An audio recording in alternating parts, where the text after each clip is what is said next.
एक समय की बात है। खानपुर नाम का एक छोटा सा गांव था।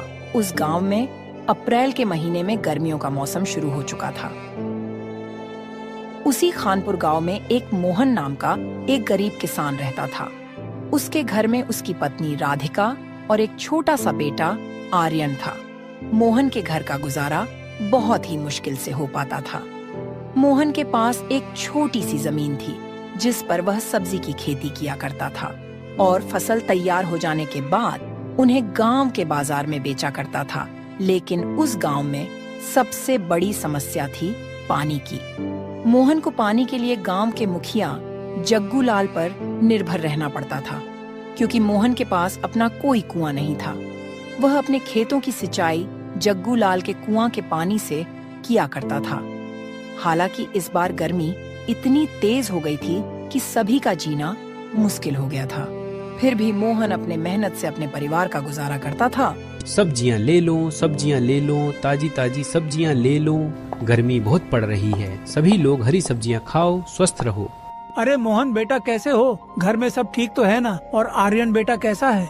हाँ चाचा, मैं ठीक हूँ। घर में भी सब ठीक है और आर्यन भी बिल्कुल ठीक है। बोलिए चाचा, क्या चाहिए आपको? बिल्कुल ताजी ताजी सब्जियां हैं, अभी अभी खेत से तोड़कर लाया हूँ। बोलिए क्या बांध दूँ आपके लिए? मोहन बेटा, मेरे लिए 1 किलो भिंडी, 1 किलो लौकी, 1 किलो खीरा दे दो। बहुत गर्मी है, लगता है कि जान ही चली जाएगी। इसी तरह हरा हरा ताज़ा खीरा खाऊंगा तो शरीर स्वस्थ रहेगा। ठीक है चाचा, अभी बांध देता हूँ। ठीक है बेटा, अपना ख्याल रखना। गर्मी बहुत ज्यादा है और बच्चों को बाहर मत निकलने देना। बाहर बहुत लू चल रही है। इस समय लोगों की तबीयत बहुत खराब हो रही है। ठीक है चाचा, आप भी अपना ध्यान रखना और चाची को मेरा नमस्ते कहना।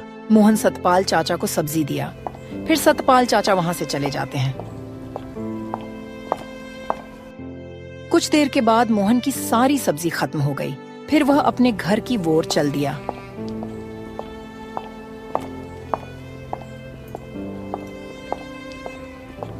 राधिका, आज की सारी सब्जियां भी बिक गई। यह लो, यह पैसे संभाल के रख देना। मैं सोच रहा हूँ कि इस बार खेती के लिए बाजार से अच्छी गुणवत्ता वाले खाद ले आऊं। इससे हमारी सब्जियों की पैदावार और भी अच्छी होगी। जी, ये तो बहुत ही अच्छा विचार है आपका। जितनी अच्छी सब्जियां होगी उतना ज्यादा लोग हमारी सब्जियां खरीदना पसंद करेंगे। एक दिन मोहन अपने खेतों में काम कर रहा था कि तभी वहाँ पर मुखिया जग्गू लाल आता है और मोहन से कहता है, अरे मोहन, कैसे हो? खेतों का काम कैसा चल रहा है? मैं ठीक हूँ मुखिया जी, और खेतों का काम भी ठीक चल रहा है। इस समय लोगों को हरी सब्जी बहुत पसंद आ रही है, इसीलिए सभी सब्जी जल्द खत्म हो जा रही है। मोहन की इतनी बात सुनकर जग्गू लाल को जलन हुई, क्योंकि जग्गू लाल के खेत में पैदावार तो ज्यादा होता था, मगर कोई भी उसके खेत की सब्जी कोई नहीं खरीदता था, क्योंकि वह अपने सब्जी में इतना हानिकारक दवाई डालता था कि सभी की तबीयत खराब हो जाती थी। वह अपने मन में सोचता है, अगर इसे पानी नहीं दिया जाए तो इसकी सब्जी पानी के बिना जल जाएगी। फिर गांव में मेरी ही सब्जी बिकेगी, क्योंकि पूरा गांव में सिर्फ मेरा ही एक कुआं बचा है। यह बात सोचकर जग्गू लाल ने मोहन से बोला, मैं यह कह रहा था मोहन कि मैं तुम्हें बहुत सालों से अपने कुएं से पानी दे रहा हूँ, पर इस साल मैं तुम्हें अब अपने कुएं से पानी नहीं दे पाऊंगा। पर क्यों मुखिया जी, मुझसे कोई भूल हुई है क्या? नहीं मोहन, वह बात नहीं है। दरअसल तुम्हें तो पता ही है ना कि इस साल कितनी गर्मी पड़ रही है। इस साल की गर्मी ने तो सारे साल का रिकॉर्ड ही तोड़ दिया है। मेरे कुएं का पानी दिन प्रतिदिन सूखते जा रहा है, और अगर ऐसे में मैं तुम्हें भी पानी देता रहा तो आगे आने वाले दिनों में मेरे खुद के लिए भी पानी नहीं बचेगा। इसलिए मैं अब तुम्हें पानी नहीं दे पाऊंगा। आप मेरे साथ ऐसा क्यों कर रहे हैं मुखिया जी? आप ऐसा मत कीजिए। भला मैं कहाँ से पानी लाऊंगा? इतने सालों से तो आपसे ही पानी ले रहा हूँ, और अगर आपने अब पानी देना बंद कर दिया तो बिना पानी के मेरे खेतों की सारी सब्जियाँ सूख जाएगी। मुखिया जी, आप ऐसा मत कीजिए। देखो मोहन, मैं भी मजबूर हूँ। इस अप्रैल के महीने में ही इतना ज्यादा गर्मी पड़ रही है, फिर अभी तो पूरी गर्मी बाकी है। अप्रैल में ही गर्मी ने सबकी हालत खराब कर दी है। मैं कुछ नहीं कर सकता, तुम अपना देख लो। मोहन इतनी बात सुनकर बहुत दुखी हुआ। उसे कुछ समझ नहीं आ रहा था कि वह अब क्या करे। वह उदास मन से अपने घर चला आया और सारी बात अपने पत्नी से बताया। ये क्या हो गया जी, ये तो हमारे साथ बहुत बुरा हुआ। हे भगवान, अब कौन सी मुसीबत आ गई है। अब हमारे घर का खर्चा कैसे चलेगा जी। बिना पानी के तो हमारी सब्जियां सूख जाएगी। अब हमारी सब्जियां की सिंचाई कैसे होगी। हाँ राधिका, मुझे भी कुछ समझ नहीं आ रहा है। हे भगवान, अब आप ही कुछ करो। सुनिए जी, आप चिंता मत करो। एक बार मैं जग्गू लाल जी से बात करूंगी, देखती हूँ तो शायद हमारी बात मान ले। मगर वह बहुत चतुर इंसान है, वह अपने फायदा के लिए ये सब कर रहा है। मैं जग्गू लाल जी से एक बार बात करके देखती हूँ। यह कहकर राधिका जग्गू लाल से मिलने उनके घर की ओर निकल पड़ती है। प्रणाम मुखिया जी, मुझे मेरे पति जी ने बताया कि आपने हमें कुएं का पानी देने से मना कर दिया है। हाँ राधिका, यह बात सच है कि मैंने मोहन को अपने कुएं का पानी देने के लिए मना कर दिया है, और इसकी वजह भी तुम्हें मोहन ने बता दिया होगा। पर मुखिया जी, आप यह तो सोचिए ना कि हम इतने सालों से आपके ही कुएं के पानी से अपने खेतों की सिंचाई करते आ रहे हैं। हमारे पास और कोई दूसरा साधन भी नहीं है। ऐसे में हम पानी कहाँ से ले आएंगे और अपने खेतों की सिंचाई कैसे करेंगे। और कोई अगल बगल कुआं भी नहीं है जिससे सिंचाई कर सके। देखो राधिका, मैंने तुम्हें पानी देने से कभी भी नहीं रोका, मगर इस बार भयंकर गर्मी पड़ने की वजह से मेरे कुएं का पानी सूख कर बिल्कुल कम हो गया है। अगर मैं तुम्हें अपने कुएं का पानी देता रहूंगा तो इस गर्मी में मुझे पानी की बहुत परेशानी होगी। राधिका जग्गू लाल को कुएं का पानी देने के लिए बहुत समझाने की कोशिश करती है, मगर जग्गू लाल नहीं मानता है और फिर राधिका निराश होकर थक हार के अपने घर की ओर निकल पड़ती है। क्या हुआ राधिका, मुखिया जी ने क्या कहा? अजी, मुखिया ने पानी देने से मना कर दिया। वह कह रहे थे अगर मैं तुम्हें पानी देता हूँ तो मुझे गर्मियों में बहुत परेशानी होगी। पानी के बिना हमारे खेत का क्या होगा? राधिका, हमारा सारा खेत तो सूख जाएगा। दोनों पति पत्नी इस बात से बहुत दुखी थे। मोहन को तो आज बिल्कुल अच्छा नहीं लग रहा था। वह बस अपने खेतों के बारे में ही सोच रहा था। सोचते सोचते मोहन को एक विचार आता है। क्यों ना मैं एक कुआं खोदूं? अगर मेरा अपना कुआं रहेगा तो मैं अच्छा से खेती कर पाऊंगा और अपना जीवन गर्मी में भी अच्छा से गुजर हो पाएगा। लेकिन मेरे पास इतने पैसे नहीं हैं कि मैं मजदूर से कुआं खुदवा सकूं। लेकिन मैं सोच रहा हूं अगर कुआं खोदने का काम मैं अकेले ही शुरू कर दूं तो ठीक रहेगा। जी, आपका बहुत अच्छा विचार है, लेकिन अगर हम दोनों ही कुआं खोदेंगे तो इसमें हमें काफी दिन लग जाएंगे। हाँ राधिका, वह तो है, लेकिन और कोई रास्ता भी तो नहीं है और हमारे पास इतने पैसे भी नहीं है कि हम मजदूरों से कुआं खोदवा सके। आप ठीक कहते हैं जी, हम कल से कुआं खोदना चालू कर देंगे। चलो अभी आप आराम करो, तब तक कल का कल देखेंगे। अगले दिन सुबह सुबह वह दोनों खेत की ओर फावड़ा लेकर निकल पड़ते हैं।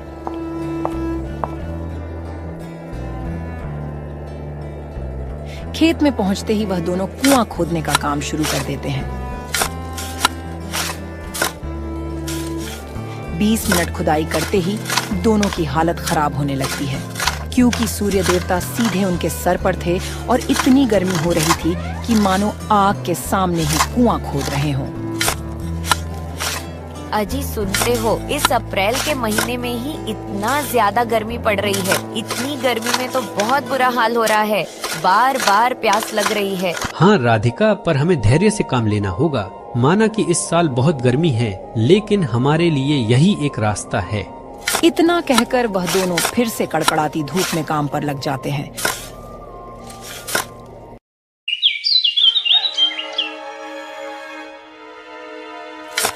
उन्हें कुआं खोदते खोदते 2 हफ्ते गुजर गए, मगर कुआं का खुदाई का काम अभी तक पूरा नहीं हुआ। एक दिन मोहन अपने खेत में जाता है, देखने की खेत का कैसा हाल है। वह खेत जा ही रहा था कि रास्ते में उसे गांव का एक किसान मिल जाता है। उसका नाम हरिलाल था।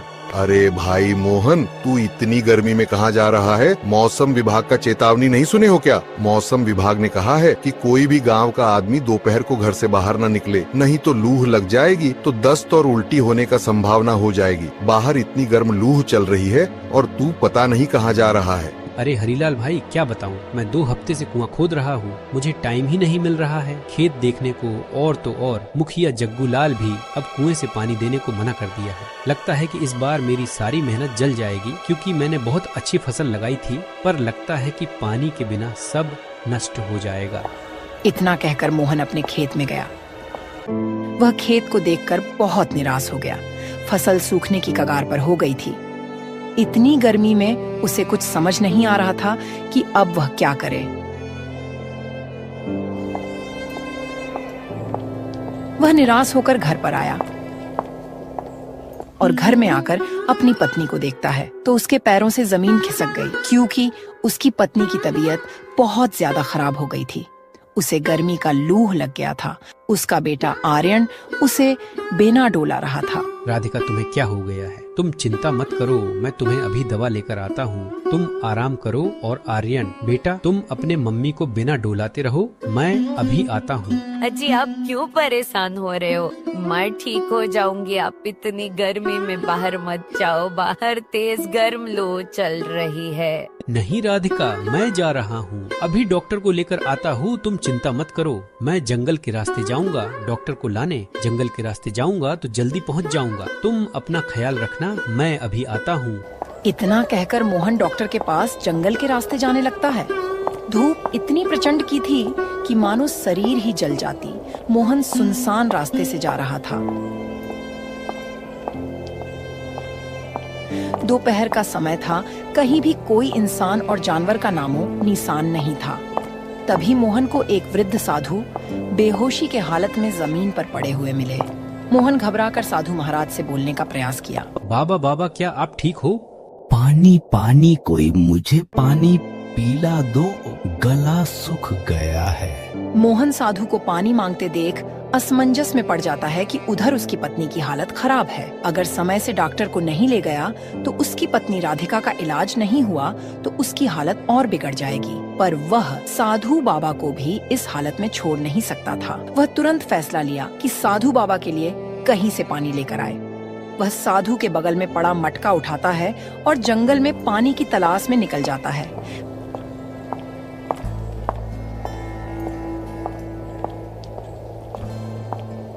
पानी की तलाश में उसे काफी टाइम लग जाता है। पानी की तलाश में इधर उधर भटकता है।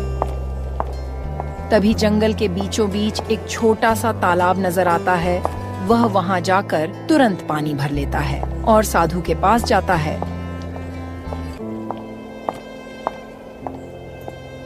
साधु के पास जाकर उन्हें पानी पिलाता है। पानी पीने के बाद साधु को पूरी तरह से होश आता है। धन्यवाद बेटा, यह तुम्हारा एहसान मैं कभी नहीं भूलूंगा। अगर तुम सही टाइम पर नहीं आते तो मेरी जान ही चली जाती। धन्यवाद की कोई बात नहीं है बाबा। एक इंसान के काम नहीं आया तो इंसानियत किस काम की? वैसे बाबा, आप इतनी गर्मी में इस जंगल में क्या करने आए थे? बेटा, मैं पहाड़ी इलाका के गुफा में तपस्या करता हूँ। इस बार बहुत गर्मी है तो पानी की तलाश में मैं इधर आया था। पानी की तलाश करते करते मुझे पानी नहीं मिला और गर्मी के कारण प्यास लगी थी। इसी कारण मैं यहाँ बेहोशी की हालत में जमीन पर गिर गया। ठीक है बाबा, आप अपना ख्याल रखना, मैं चलता हूँ, मुझे बहुत जरूरी काम है। बेटा, तुम इतना जल्दी में क्यों हो और तुम बहुत परेशान लग रहे हो, क्या बात है? साधु बाबा के पूछने पर मोहन सारी बात बताता है कि कैसे जग्गू लाल अपने कुआं से पानी भरने से रोक दिया है और उसकी फसल सूख रही है और उसकी पत्नी की हालत खराब है। साधु इतनी बात सुनकर मोहन से बोले, बेटा, तुम तो परेशानी में हो, फिर भी तुमने मेरे लिए कठिनाई उठाई। बेटा, ये घड़ा तुम अपने घर ले जाओ, तुम्हारे बुरे वक्त में काम आएगा। तुम इससे जो मांगोगे वह तुम्हें मिल जाएगा और इसमें का पानी तुम अपने पत्नी को पिला देना, उसकी तबीयत बिल्कुल सही हो जाएगी और तुम मजबूर इंसान की सहायता करना तुम्हारा भला होगा। मोहन घड़ा लेकर वहाँ से अपने घर की ओर चल देता है। घर आते आते शाम हो जाती है। घर जाकर देखता है कि उसका छोटा बेटा अपनी माँ को बेना डोला रहा था। यह देखकर मोहन का दिल पसीज जाता है। क्या हुआ जी? डॉक्टर साहब नहीं मिले क्या? फिर मोहन अपने पत्नी को सारी बात बताता है और घड़ा से पानी लेता है और राधिका को पानी पिला देता है। फिर अगले दिन राधिका बिल्कुल सही हो जाती है। राधिका और मोहन फिर से कुआं खोदने लगते हैं। तभी मुखिया जग्गू लाल वहां आता है और उन दोनों का मजाक उड़ाता है। अरे मोहन, तू क्यों इस फालतू के कुएं में अपना टाइम बर्बाद कर रहा है? इतनी गर्मी में इस कुएं से पानी थोड़ी ना आएगा। पानी का लेवल बहुत कम हो गया है। मुखिया जी, मैं कोशिश कर रहा हूँ, शायद मेरी मेहनत रंग लाए तो मेरा हमेशा हमेशा के लिए पानी की दिक्कत खत्म हो जाएगी। जग्गू लाल मोहन का बात सुनकर वहाँ से चला जाता है। अगले दिन मोहन कुआं को पूरा खोद डालता है, मगर पानी का एक बूंद भी नहीं निकलता है। वह दोनों पति पत्नी यह देखकर निराश हो जाते हैं। अब क्या होगा जी? इतनी मेहनत करने के बावजूद भी इस कुआं से पानी नहीं निकल रहा है। अब क्या होगा? हाँ राधिका, लगता है कि हमारे नसीब में पानी नहीं है। अब तो हमारी फसल भी सूख जाएगी। दोनों पसीने से लथपथ निराश होकर बैठे थे कि तभी मोहन को साधु की बताई हुई बात याद आ जाती है। अरे राधिका, मुझे साधु बाबा ने जो घड़ा दिए है, वह घड़ा हमारे बुरे वक्त में सहायता करेगा। वह घड़ा घर में से तुरंत लेकर आओ। मोहन की इतनी बात सुनकर राधिका तुरंत घर के अंदर गई और घड़ा को लेकर आई। फिर मोहन घड़े से बोलता है, हे घड़ा महाराज, हमारे कुएं में पानी भर दो। घड़े को इतना बोलते ही घड़े से बहुत सारा पानी निकलने लगता है। पानी इतना निकलता है कि सारा कुआं पानी से लबालब भर जाता है। यह सब देखकर दोनों पति पत्नी बहुत खुश हुए।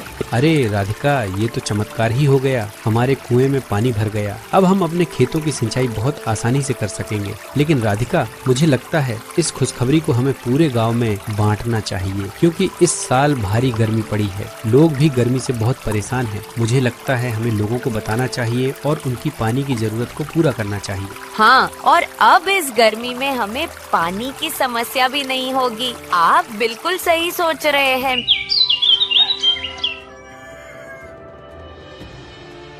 मोहन अपने कुएं की बात पूरे गांव वालों को बताता है। सुनो सुनो मेरे प्यारे गांववासियों, मैं जानता हूँ कि हमारे गांव में इस बार बहुत पानी की समस्या हो गई है। बहुत ज्यादा गर्मी पड़ने की वजह से कुएं का पानी सूख गया है। इस समस्या का समाधान मैंने ढूंढ निकाला है। मैंने एक कुएं खोदा है और उसमें बहुत सारा पानी है, और मैं चाहता हूँ कि मेरे साथ साथ आप गांववासी उस पानी का लाभ ले सके। अरे मोहन भाई, तुम्हारा बहुत बहुत धन्यवाद। हम काफी दिन से पानी के लिए परेशान थे, लेकिन तुमने हमारे बारे में सोचा। तुम्हारा धन्यवाद। धीरे धीरे गर्मी बहुत बढ़ती जा रही थी। गांव के सारे कुएं सूखते जा रहे थे। अब गांव में केवल एक ही कुआं था जिसमें पानी था। वह था मोहन का कुआं। वहीं दूसरी तरफ अब जग्गू लाल का कुआं बिल्कुल सूख चुका था। उसके कुएं में एक बूंद पानी नहीं बचा था, जिसकी वजह से जग्गू लाल बहुत परेशान हो गया था। तभी जग्गू लाल को कहीं से खबर लगती है कि मोहन का भी एक कुआं है और सारे गांव वाले वहीं से पानी भर रहे हैं। जग्गू लाल ये बात सुनकर मोहन के पास जाता है और मोहन के कुएं में इतना पानी देखकर बहुत हैरान हो जाता है और वह मोहन से कहता है, मोहन, मेरे कुएं का पानी बिल्कुल सूख गया है। मेरे कुएं में एक बूंद भी पानी नहीं बचा है। क्या तुम अपने कुएं का पानी दे सकते हो? हाँ हाँ, क्यों नहीं मुखिया जी, आप यह कैसी बात कर रहे हैं? भला इसमें कोई पूछने वाली बात है? इतनी सालों तक आपने हमारी मदद की है और इस मुश्किल घड़ी में हमें एक साथ मिलकर रहना चाहिए। आप जितना चाहे उतना पानी ले जाओ। मोहन की यह बात सुनकर जग्गू लाल को अपनी गलती का एहसास होता है और वह मोहन से माफी मांगता है। मोहन, मुझे माफ कर दो। मैंने अपने लालच में आकर तुम्हारे साथ बहुत गलत किया। इस मुश्किल घड़ी में मैंने तुम्हारा साथ नहीं दिया, लेकिन तुमने मेरा साथ नहीं छोड़ा। धन्यवाद। तुम्हारे जैसे लोगों की वजह से इस धरती पर अच्छाइयाँ अभी जिंदा है। कुछ दिन के बाद मोहन अपने खेत में खूब मेहनत करता है और सब्जी बेचता है और सभी गांव के लोग खुशी खुशी जीवन बिताने लगते हैं। तो हमें इस कहानी से यह सीख मिलती है कि हमें हर मुश्किल घड़ी में किसी न किसी की मदद करना चाहिए और अच्छे कर्म का अच्छा फल हमें हमेशा मिलता है। धर्मपुर नाम का एक छोटा सा गांव था जहां हर तरफ हरियाली थी। गांव के बीच में एक विशाल बरगद का पेड़ था जिसकी छाया में बच्चे खेलते, बूढ़े आराम करते और यात्री थकान मिटाते थे। गांव के चारों ओर घने जंगल थे जहां से ठंडी हवाएं आती और मौसम सुहाना रहता था। लेकिन कुछ समय पहले गांव का लालची प्रधान ने अगल बगल के सारे बड़े बड़े पेड़ को कटवाकर बेच दिया और जंगल कटने से बहुत सारे जीव जंतु मर गए। चारों ओर अफरा तफरी हो गई और पूरा जंगल त्राही त्राही हो गई। थोड़े बहुत जंगली जानवर बचे थे, लेकिन वह सब इधर उधर भागने के लिए मजबूर हो गए, मगर फिर भी गांव का प्रधान ने जंगल को पूरा कटवा दिया और जो कुछ बचा था वो गांव के गरीब किसान ने काटकर अपना चूल्हा में जला दिया। उस साल गर्मी असहनीय हो गई और बाग बगीचा सब बंजर हो गया। तापमान 50 डिग्री से ऊपर पहुंच गया और हर दिन सूरज जैसे आग बरसाता था। नदी सूख गई, कुएं सूख गए और जमीन फटने लगी। लोगों को पानी के लिए मीलों दूर जाना पड़ता था और बारिश का कोई नामो निशान नहीं था, क्योंकि पेड़ कट जाने के कारण मानसून बन ही नहीं रहा था। गांव के एक कोने में जोखन नाम का एक गरीब मजदूर अपनी पत्नी राधिका और एक छोटा बेटा रूपेश के साथ एक टूटी फूटी झोपड़ी में रहता था। माँ, बहुत गर्मी लग रही है, यहाँ तो सांस भी नहीं लिया जा रहा है। बेटा मैं क्या करूँ, ये तो भगवान का प्रकोप है। हमारे पास न पंखा है न कूलर, बस भगवान ही हमारी मदद कर सकता है। तभी जोखन बाहर से आया। उसका चेहरा पसीने से लथपथ था। राधिका, मुझे थोड़ा ठंडा पानी दो, बहुत जोर की प्यास लगी है, गला सूख सा गया है। पानी कहाँ से लाऊं जी? गांव के कुआं में भी पानी खत्म हो गया है और तालाब भी सूख चुका है और नल तो 2 महीना पहले से ही बंद पड़ा है। जोखन मायूस होकर बैठ गया। उसकी आंखों में चिंता थी। वह मजदूरी करके अपने परिवार का पेट भरता था, लेकिन गर्मी की वजह से काम भी कम मिल रहा था। इधर गांव के प्रधान भानु प्रताप का बड़ा सा मकान था। उनके आंगन में कूलर और पंखे लगे थे। उसका लड़का जग्गू अपने दोस्त के साथ ठंडी लस्सी पी रहा था। वाह, गर्मी कितनी भी हो हमारे लिए कोई फर्क नहीं पड़ता, ये लस्सी पीकर तो मजा ही आ गया। हाँ जग्गू भाई, तुम सही कह रहे हो, इतनी गर्मी में तो लस्सी पीने का मजा ही कुछ और है। इधर गांव के गरीबों की तरफ कोई ध्यान नहीं देता था। वे पसीने से लथपथ मजदूरी करते थे, लेकिन उनके लिए कोई राहत नहीं थी। तभी गांव का एक गरीब किसान सुक्खू भगवान से प्रार्थना करता है, हे भगवान, कुछ तो रहम करो हम गरीब पर। कब तक हम गरीब लोग इतनी गर्मी सहन करेंगे? अब तो सभी जगह भी पानी खत्म हो गया है। इस गांव में सबसे बड़ी मुसीबत थी कि इतनी गर्मी में कहीं भी पानी नहीं बचा था। सारे तालाब और कुएं सूख गए थे और पानी के बिना सभी का बुरा हाल था।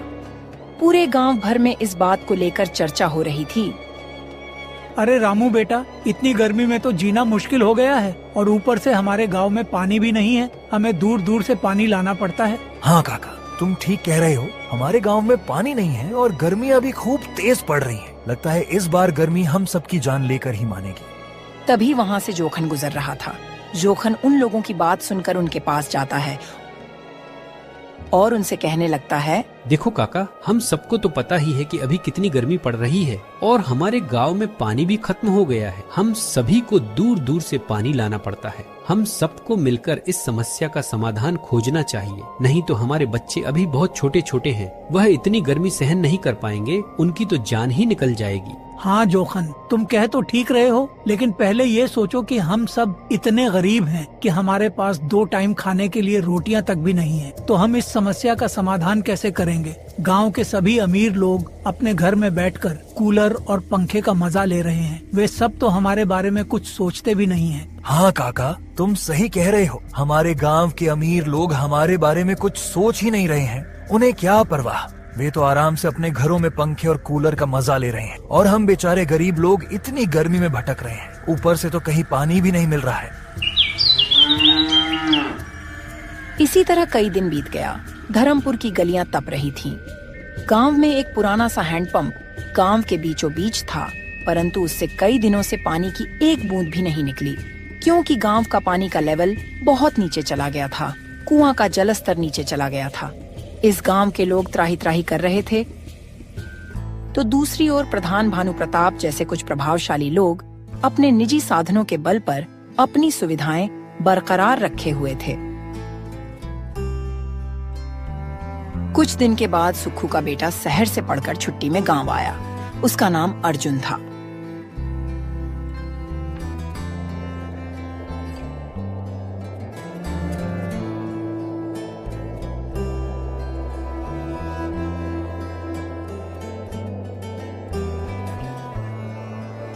प्रणाम पिताजी। और बताइए आपकी तबीयत कैसी है और सब गांव के लोग ठीक है ना? क्या बताऊं बेटा, हाल तो बहुत बुरा है। इतनी तेज गर्मी है, ऊपर से गांव में पानी की कमी और गांव के नल से भी पानी नहीं आता है। तालाब भी सूख सा गया है, थोड़ा बहुत कुआं में पानी है, वह भी सूखने की कगार पर है। पर सारी बात छोड़ो, तुम पहले खाना खा लो और आराम कर लो। तुम्हें इतनी गर्मी में गाँव नहीं आना चाहिए था।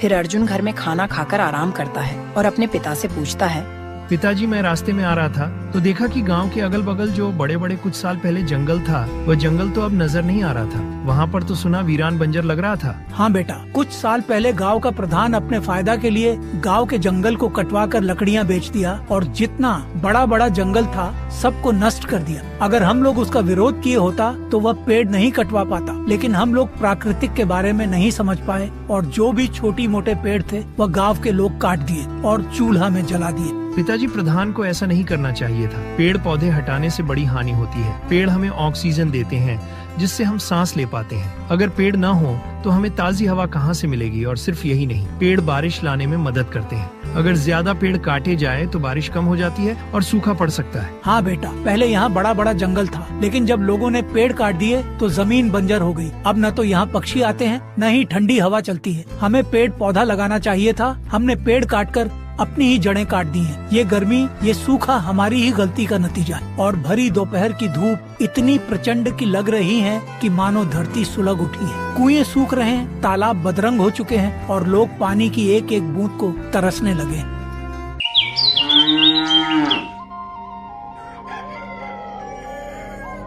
अगले दिन अर्जुन गांव के चौपाल के पास जाता है, जहां गांव के बड़े बुजुर्ग गर्मी में बैठते थे।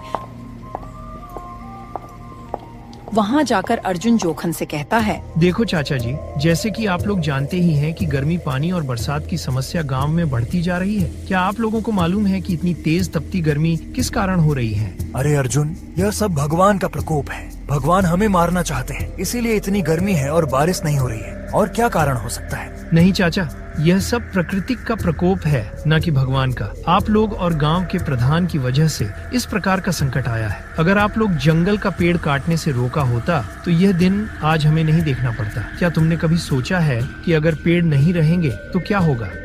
यह बात सुनकर वहाँ के सभी लोग चौंक जाते हैं और आश्चर्य से भोला बोला, अरे अर्जुन, तुम कहना क्या चाहते हो? साफ साफ बोलो, हमें कुछ समझ नहीं आ रहा है। क्या आप लोगों को नहीं लगता है कि पेड़ पौधे काटने से बड़ी हानि होती है? पेड़ हमें ऑक्सीजन देते हैं जिससे हम सांस ले पाते हैं। अगर पेड़ न हो तो हमें ताजी हवा कहाँ से मिलेगी? और सिर्फ यही नहीं, पेड़ बारिश लाने में मदद करते हैं। अगर ज्यादा पेड़ कट जाए तो बारिश कम हो जाती है और सूखा पड़ जाता है। यही गलती आप लोग से हुआ है। कुछ साल पहले गाँव के अगल बगल पेड़ कट गए, इसीलिए सूखा पड़ा है और बारिश नहीं हो रही है। हाँ, मुझे भी ऐसा लग रहा है, क्योंकि जब से पेड़ कटे हैं तब से दिन पर दिन बरसात कम होती जा रही है और गर्मी बढ़ती जा रही है। कुछ लोगों को यह बात अच्छी लगी, लेकिन कुछ लोगों को मजाक लगा कि यह अर्जुन शहर से पढ़ लिख कर गाँव आया है, इसीलिए यह पेड़ पौधे के बारे में बात कर रहा है, क्योंकि शहर में पेड़ पौधे नहीं मिलते हैं। कुछ दिन बीतने के बाद प्रधान का एक और चालाकी सामने आती है। अर्जुन, गांव का प्रधान तो बस अपने फायदे की सोचने में लगा रहता है। कुछ लोग कह रहे हैं कि वो किसी ठेकेदार के साथ मिलकर पानी का टैंकर ऊंचे दामों पर बेचना चाहता है। अर्जुन को यह सुनकर झटका लगा। वह सोचने लगा कि इसी तरह रहा तो गांव लूट लिया जाएगा। इसी विचार से वह प्रधान के घर की ओर चल पड़ा।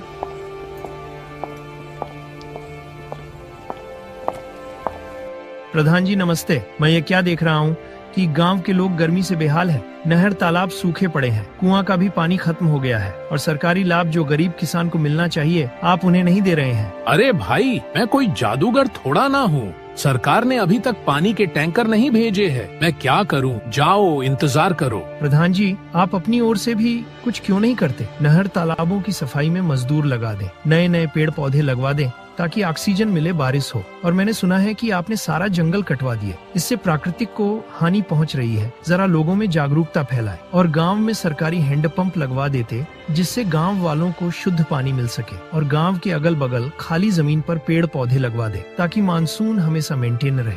तुम लोग गरीब के बच्चे 4 दिन क्या शहर में पढ़कर गांव में आ जाते हो और अपने को मंत्री समझ लेते हो और सभी को ज्ञान की बातें सिखाने लगते हो। तुम्हें क्या लगता है मुझे समझ नहीं है? मैं लिखकर सरकार को भेज चुका हूँ, बस मंजूरी आ जाए तो काम शुरू हो जाएगा। अर्जुन को स्पष्ट दिख रहा था कि प्रधान जी कुछ करने के मूड में नहीं है। वह मायूस होकर वहां से लौट आया।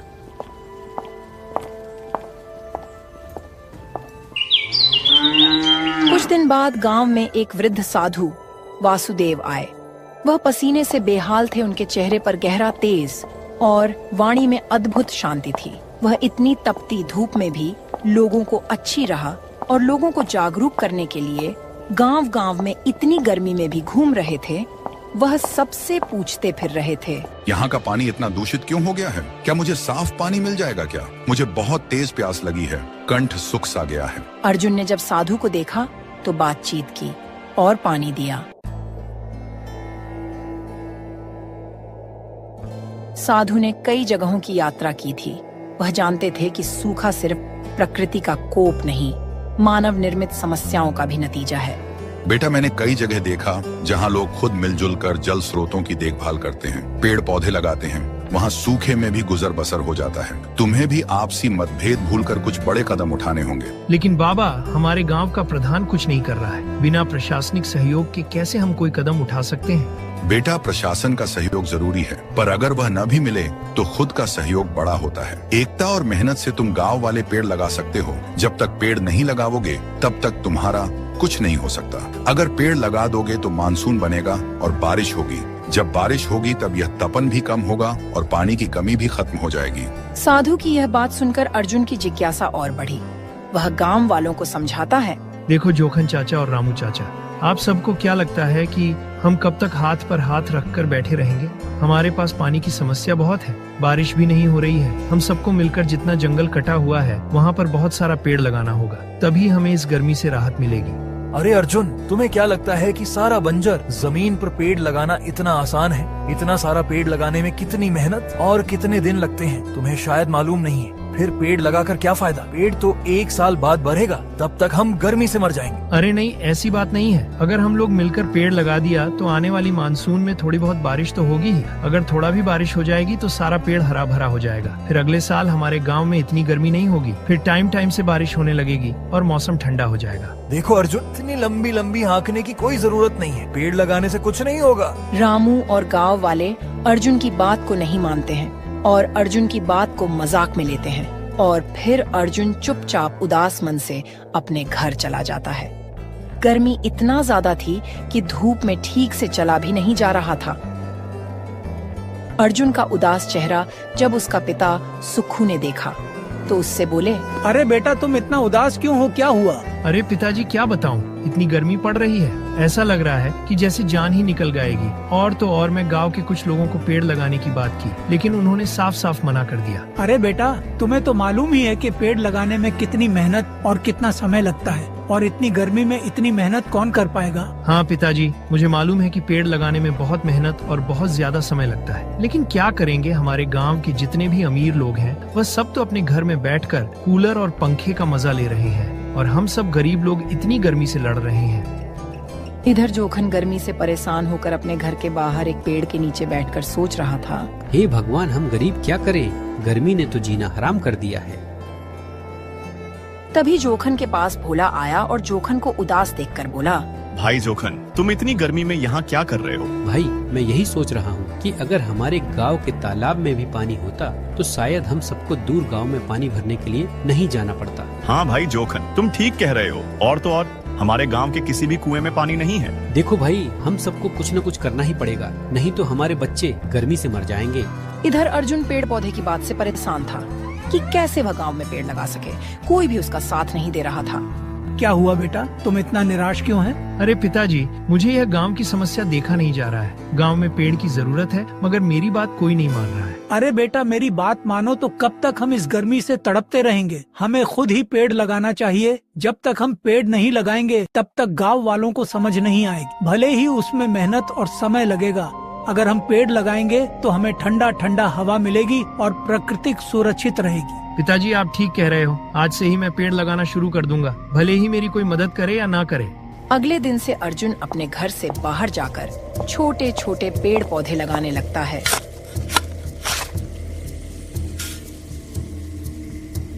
इतनी धूप में भी अर्जुन को पेड़ लगाना पड़ रहा था। कुछ लोग तो उसे पागल भी कह रहे थे, लेकिन फिर भी अर्जुन पेड़ लगाता रहा। भाई देख रहे हो, अर्जुन का पागलपन, इतनी गर्मी और धूप में पेड़ लगा रहा है। पता नहीं आजकल के लोग अपने आप को क्या समझते हैं। अरे भाई छोड़ो, जाने दो, हमारा क्या जाता है, जो कर रहा है उसे करने दो, हमसे उससे क्या मतलब। इतना सुनकर अर्जुन को बहुत बुरा लगता है, लेकिन अर्जुन फिर भी पेड़ लगाना बंद नहीं करता है और अर्जुन को पेड़ लगाते लगाते शाम हो जाती है।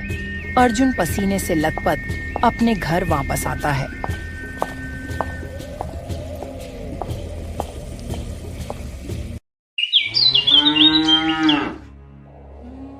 दूसरे दिन गांव के सभी लोग पानी भरने के लिए प्रधान भानु प्रताप के तालाब पर जाने की सोचते हैं। अरे भाई, पानी भरने नहीं चलोगे क्या? अगर तुम्हें भी पानी भरने चलना है तो चलो। अभी सुबह सुबह ज्यादा धूप नहीं है, नहीं तो दोपहर में बहुत तेज धूप हो जाएगी। हाँ, मुझे भी पानी भरने चलना है। मैं भी चलता हूँ, रुको तुम, मैं अभी घर के अंदर से मटका लेकर आऊँ। उसके बाद गांव के सभी लोग पानी भरने के लिए भानु प्रताप के तालाब में जाते हैं।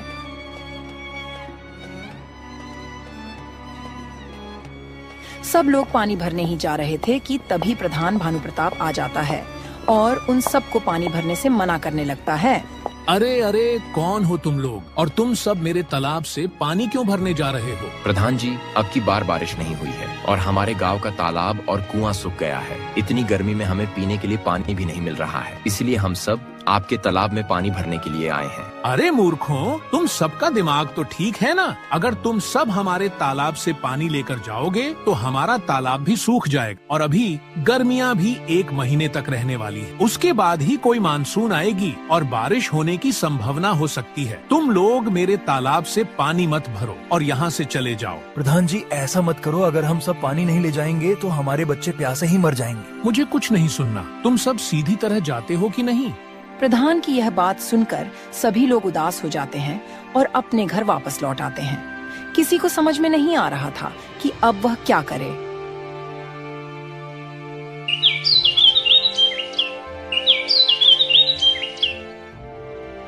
एक दिन अर्जुन अपनी घर से पेड़ लगाने के लिए जा रहा था। तभी उसे रास्ते में प्रधान भानु प्रताप का बेटा जग्गू मिल जाता है। जग्गू जैसे ही अर्जुन को देखा तो वह अर्जुन का मजाक बनाने लगता है। अरे भाई देखो, अर्जुन जा रहा है। मैंने सुना है कि ये अकेले ही गांव में पेड़ पौधे लगा रहा है। इसे ज्यादा प्राकृतिक की चिंता है। हाँ भाई, तुम ठीक कह रहे हो। अकेले ही कब तक ये पेड़ लगाता रहेगा? पेड़ लगाना कोई बच्चों का खेल थोड़ी ना है। जग्गू और उसके दोस्तों की बात सुनकर अर्जुन बहुत ही उदास हो जाता है। फिर भी सबकी बात भुलाकर अपने काम में लग जाता है।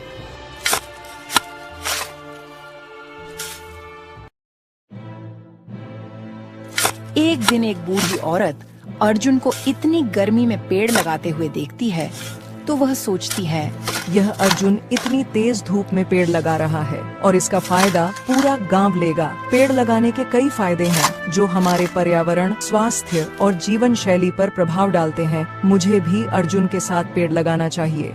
फिर वह बुढ़िया भी अर्जुन के साथ पेड़ लगाने लगती है। फिर जब रामू और हरिया अर्जुन के साथ बुढ़िया को पेड़ लगाते देखते हैं तो बोलते हैं, अरे भाई रामू, जब एक बूढ़ी औरत पेड़ लगा सकती है तो हम सब क्यों नहीं पेड़ लगा सकते? आखिर हमारे ही भलाई के लिए तो ये लोग मेहनत कर रहे हैं। चलो चलो, हम सब भी अर्जुन की मदद करते हैं। उसके बाद हरिया और रामू अर्जुन की मदद करने लगते हैं। ऐसे करते करते गांव के काफी सारे लोग पेड़ लगाने लगते हैं।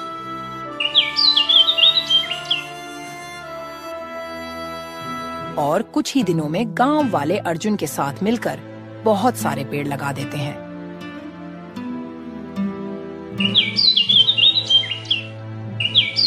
कुछ दिन के बाद मानसून आया और बारिश होने लगी और सारा कुआं और तालाब पानी से भर गया। गांव के सभी लोग बहुत खुश हो जाते हैं।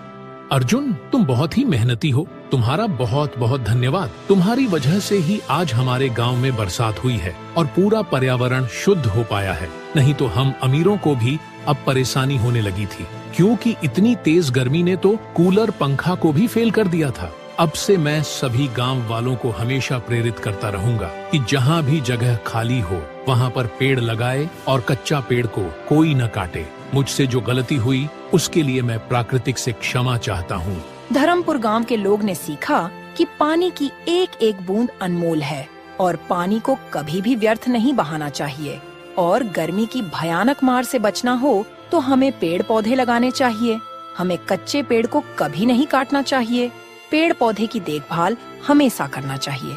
इस सारी कहानी का मतलब यही है कि जब तक हम आपसी मतभेद भूलकर एक न होंगे, प्रकृति की सबसे छोटी चेतावनी भी हमारे लिए बड़ा कहर बनकर टूट सकती है। पेड़ लगाना न केवल पर्यावरण के लिए लाभकारी है, बल्कि यह हमारी सेहत, आर्थिक स्थिति और संपूर्ण जीवन शैली को बेहतर बनाता है। इसलिए हमें अधिक से अधिक पेड़ लगाने चाहिए और दूसरों को भी इसके लिए प्रेरित करना चाहिए। अगर यह कहानी आपको अच्छी लगी हो तो लाइक